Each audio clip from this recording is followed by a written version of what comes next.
اگرچہ بعض میں نے شروع میں کہا بعض لوگ مریض کو سخت مریض کو ایسی ادویات جو مجبوری بن جائے اس کی گنجائش اور اجازت دیتے ہیں. محتاط علماء تو اس میں بھی بہت ساری چیزیں پہلے بیان کرتے لیکن اس نے کہا جی میرا نشہ دینا ہے شفا کے لیے.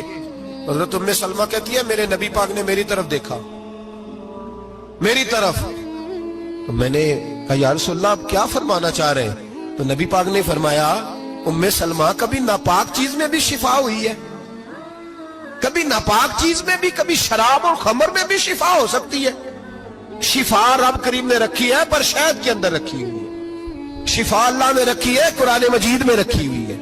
تو اس میں بھی کبھی یہ حضور نے بیان کیا ہے کہ اس کے اندر شفا ہو سکتی تو امت کتنی دلیری کرتی ہے جو یہ مشورے دیتی ہے کہ اس کے اندر نشہ ہے شراب ہے تو کھانسی چلی جائے گی تو فلانی بیماری چلی جائے گی.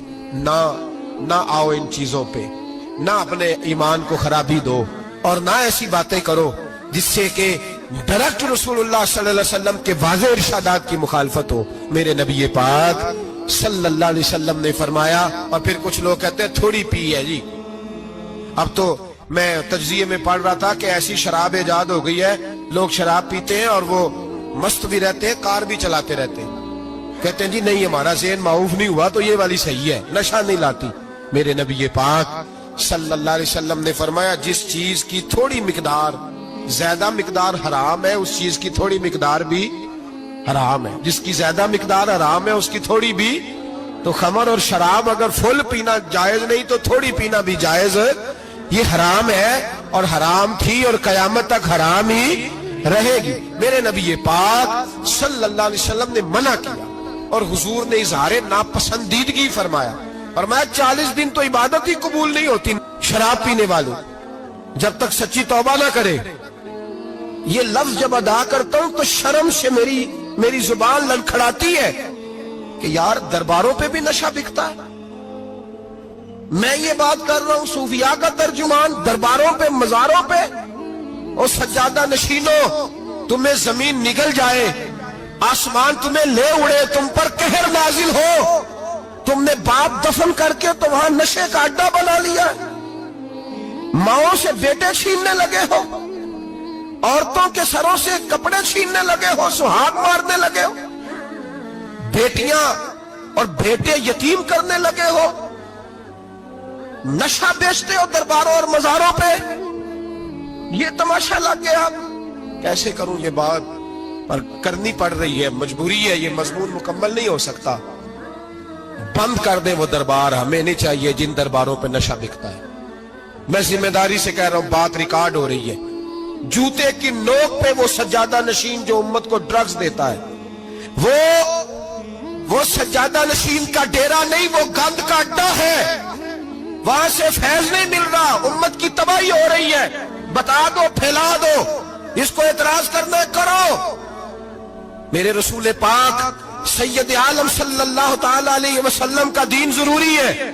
کسی پیر کی سجادگی ضروری بولیے سجادگی ضروری. بڑی ذمہ داری سے کہہ رہا ہوں اور نمائندگی کر رہا ہوں اپنی جماعت کی. نہ ہمارے بزرگوں نے کل اس کی حمایت کی تھی نہ آج کرتے ہیں نہ قیامت تک کریں گے. بند کر دے وہ دربار اور مزار. بزرگ دنیا میں یہ کام کرنے آئے تھے اور ہماری سوچ اتنی گر گئی ہے اتنے ہم کمزور ہو گئے. کہتے ہیں جب اس کو چڑھ جاتی ہے تو پھر بڑی معرفت کی باتیں سناتا ہے. تجھے شرم نہیں آئی ہے لفظ کہتے ہوئے؟ اب نشئی تجھے معرفت سکھائے گا. اب تو شرابی سے بھنگی چرسی سے دین سیکھے گا. کہتے ہیں اس نے پی ہوئی تھی چڑھی ہوئی تھی وہ بات کر دی تو میرا کام بن گیا. اتنی گندی اور میلی سوچ صاحب ایمان کی ہوتی ہے تو اب نشیوں سے جا کر دعائیں کرائے گا. سن میرے نبی پاک صلی اللہ علیہ وسلم نے فرمایا جو شراب پی لے نشہ کر لے اس کی تو 40 دن تک عبادت رب قبول نہیں فرماتا. تو کہتا چڑھی ہوئی تھی تو اس نے دعا کر دی. تجھے شرم ہی نہیں آئی بات کرتے؟ حیا ہی نہیں کیا تو نے جملہ بولتے؟ یہ کوئی تصوف اور طریقت ہے؟ جاؤ اٹھا کے لے جاؤ. ایسی کوئی تصوف اور طریقت ہمیں نہیں چاہیے. ہمیں وہ والی طریقت چاہیے جس میں خدا کے قرآن کی بات ہوتی ہے اور محمد مصطفیٰ کے فرمان کی بات ہوتی ہے صلی اللہ علیہ وسلم. تو بھائی یاد رکھو یہ کوئی طریقہ نہیں. ایک مزار ہے مجھے ایک صاحب کہنے لگے آ جائیں یہاں بھی فاتحہ پڑھیں. میں نے کہا یہاں کیا ہے؟ کہنے لگے تھے تو بابا جی نشہ وشا کرتے، پر اب سنا ہے لوگوں کی منتیں بڑی پوری ہوتی ہیں، مجھے جذبات بڑے کم آتے ہیں۔ میں نے اس آدمی کو گریبان سے پکڑ لیا، میں کہ ادھر ہٹ، وہ تو نشہ کرتا تھا اور تو جاتا تھا، تیری یہ کیسے طاقت ہوئی؟ تو نے مجھے مشورہ دے دیا، تو ہمیں کمزور سمجھتا ہے؟ ہم کمزور ایمان کے لوگ ہیں، اور میں یہاں تجھے کہوں گا نہیں نہیں میں یہاں نہیں جاتا، میں وہاں جاتا ہوں۔ بالکل کوئی لگی لپٹی بات نہیں، کھری بات۔ تصوف وہ، دربار وہ جہاں قرآن پڑھا جائے اور رسول اللہ کی حدیث سکھائی جائے، باقی کوئی مطلب نہیں کسی قسم کا۔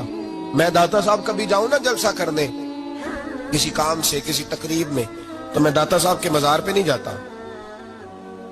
میں کہتا ہوں یار یہ یرانہ نہیں کہ بندہ کسی کام آیا تھا تو فاتحہ پڑھ لو، واپس چلو، گکھڑ سے سپیشل آئیں گے داتا صاحب کے مزار پہ حاضری دینے، اور میرے سنگی گواہ ہیں کہ میں سپیشل ٹائم نکال کے بہت سارے کام چھوڑ کے سپیشل جاتا ہوں، اور میں مراد ماننے نہیں جاتا، میں داتا صاحب کا شکریہ ادا کر دے جاتا ہوں۔ میں ان سے کہتا ہوں حضور آپ کی مہربانی، آپ یہاں آئے تو ہمارے بڑے بھی رسول اللہ کے غلام بن گئے۔ میں تو سلام عقیدت پیش کرنے جاتا ہوں، ہم مزارات پر جانے کے قائل نہیں، بلکہ ہماری تو عقیدت کا درجہ ہی مکمل نہیں ہوتا جب تک ہم مزار پہ سلام نہ کریں۔ پر مزار داتا صاحب کا، مزار خواجہ معین الدین اجمیری کا، مزار غوث اعظم جیلانی کا، مزار محدث اعظم مولانا سردار احمد کا، مزار اولیاء کا، مزار میاں شیر محمد شرف پوری کا، مزار رب کریم کے بندوں کا۔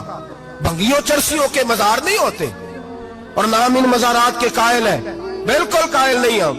میں تھوڑے دن پہلے لاہور گیا تھا تو میں کار میں میاں صاحب میاں شیر محمد شرف پوری کا ذکر کر رہا تھا، میں اپنے دوستوں سے کہہ رہا تھا یار بہت بڑا بابا ہوا ہے، تو مجھے کہنے لگی کرامت کیا ہے؟ میں نے کرامت یہ ہے کہ ساری زندگی سنت کا درس دیا ہے۔ تو مجھے کہنے لگے آپ کبھی گئے نہیں؟ میں نے کہا میں اسپیشل گیا تھا، اور تھوڑے دنوں کے بعد پروگرام بناؤں گا تو میں ساتھ لے کے جاؤں گا۔ ہم مزارات کے قائل ہیں، حاضریاں دیں گے مزاروں پہ، لیکن بھنگیوں چرسیوں کے مزاروں پر جانے کے قائل ہیں، زور سے بولے، یہاں جانے کے قائل ہیں، کوئی عقیدہ نہیں ہے ہمارا۔ نشہ بکے گا مزاروں پہ، اب یہ تصوف ہوگا وہاں، یہ طریقت ہوگی، اور ملت پر رحم کھاؤ۔ خدا را اگر تمہارے قومی ادارے کہتے ہیں رپورٹ کرنے والے کہ 70 لاکھ پاکستانی نشہ کرتا ہے، تو کیا تمہیں یہ نہیں پتا کہ نشہ بیچتا کون ہے؟ کیا تمہیں یہ نہیں پتا کہ ڈرگز کا کاروبار کون کرتا ہے؟ اگر تمہیں یہ پتا ہے تو کیا یہ خبر نہیں تمہیں کہ ان رگوں پر یہ خون اتارتا کون ہے؟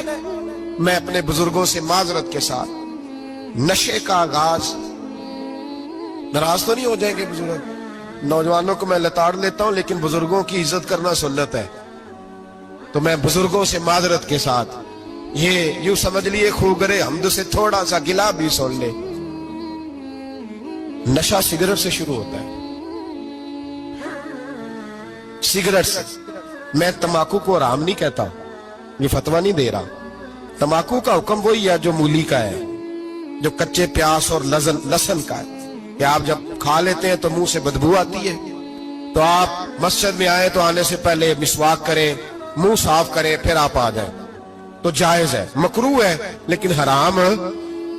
لیکن تمباکو سے آگے جب حالات بڑھتے ہیں، تجزیہ نگاروں نے لکھا ہے کہ ہمارے پنجاب کے کچھ علاقوں میں اب سگریٹ سے نکال کے نا، پہلے بھی بھرتے تھے لوگ اس میں بڑا کچھ، اب پتہ ہے کہ نیا نشہ ایجاد کیا ہے، اب اس کے اندر چرس بھی بھرتے ہیں، اور چھپکلی کو مار کے سکھا کے خشک کر کے اس کو پیس کے وہ ساتھ نشے کے ملاتے ہیں، اور اس کا حال یہ ہوتا ہے کہ آدمی کو زیادہ نشہ ہوتا ہے، اور کہتے ہیں وہ اتنا گند ہے کہ وہ آدمی کسی کو دانت بھی لگائے گا تو وہ بندہ بھی بیمار ہو جائے۔ کیا یہاں لوگ اسپرٹ نہیں پیتے آپ کے ملک میں؟ اور ہم کبھی سڑک پہ جاتے ہیں تو نشئی کو دیکھ کے مذاق کرتے ہیں، دیکھنا میں ہارن لگاؤں گا تو گاڑی کے ہارن سے گر جائے گا،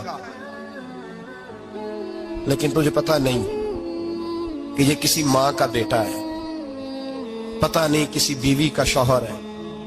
ایک ہمارے دوست ہیں، بزرگ ہیں، ان کا داماد فوت ہو گیا، نشہ کرتا تھا، تو میں تعزیت کرنے ان کے گھر پہنچا تو کھڑے ہو گئے ہاتھ باندھ کے، کہنے لگے حضرت صاحب باقی ساری گلاں چھڑ دیو،